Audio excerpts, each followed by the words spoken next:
The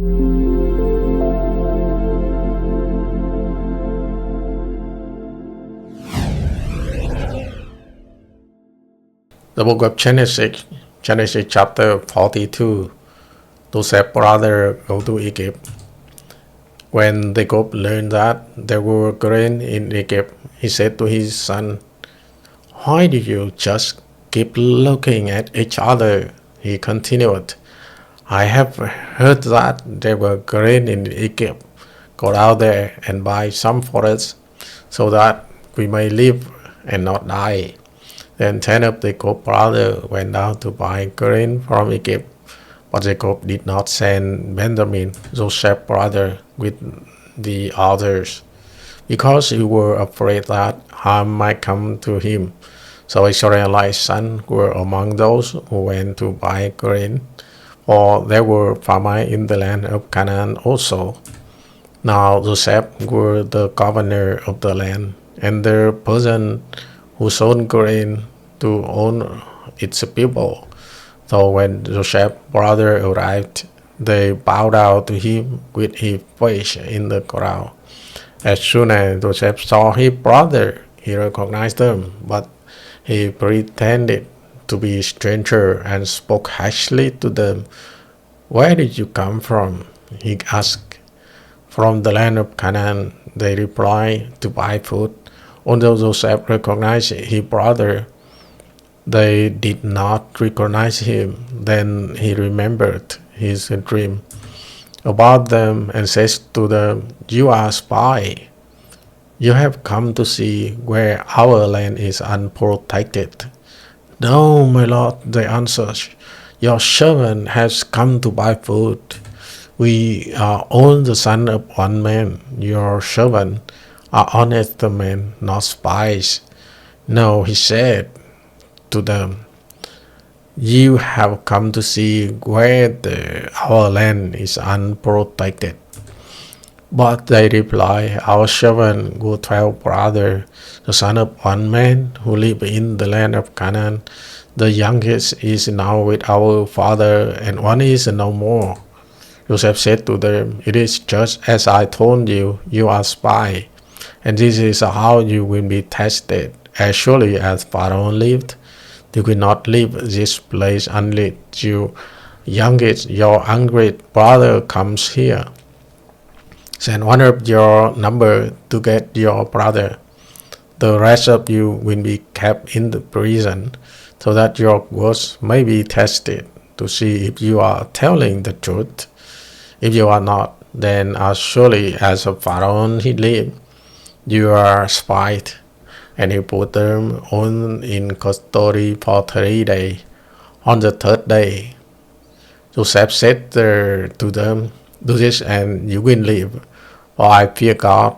If you are honest men, let one of your brothers stay here in prison, while the rest of you go and take grain back to your stabiling household. But you must bring your youngest brother to me, so that your word may be verified, and that you may not die. This way may proceed to do."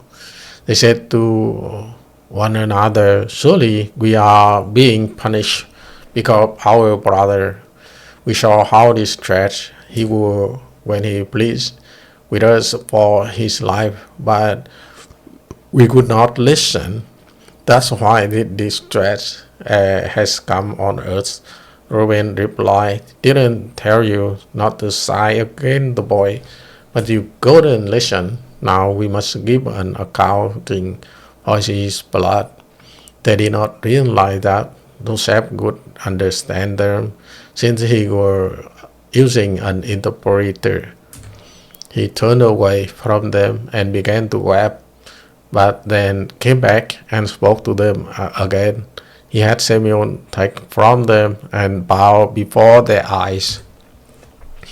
Joseph gave order to fill other bag with grain, to put each man silver bread and his sack, and to give them provision for their journey. After this was done for them, they loaded the grain on their donkey and left.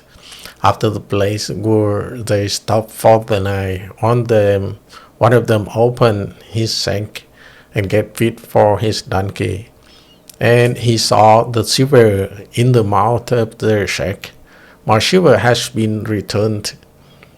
He said to his brother, here is it in my sack.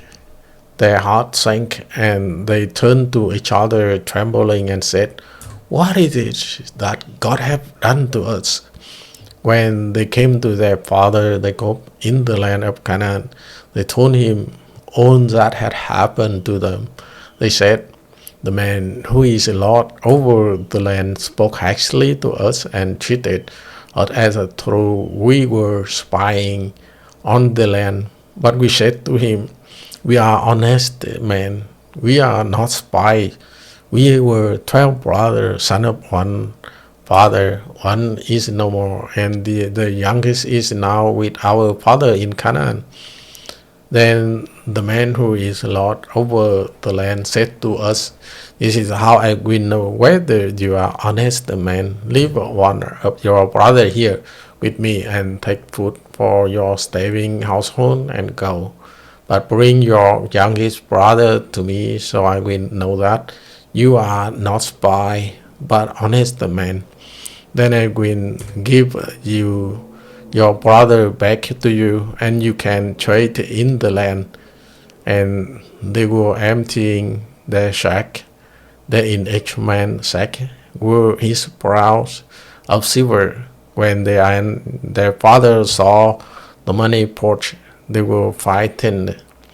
Their father Jacob said to them, you have deprived me of my children. Joseph is no more, and Simeon is no more. And now you want to take Benjamin. Everything is the grain me. Then Reuben said to his father, you may put both of my sons to death if I do not bring him back to you and trust him to my care, and I will bring him back. But Jacob said, my son will not go down there with you. His brother is dead, and he is the only one left. If I have come to him on the journey you are taking, you will bring my gray head down to the grave in sorrow. Amen. We just finished chapter 42 of the book of Genesis. Amen.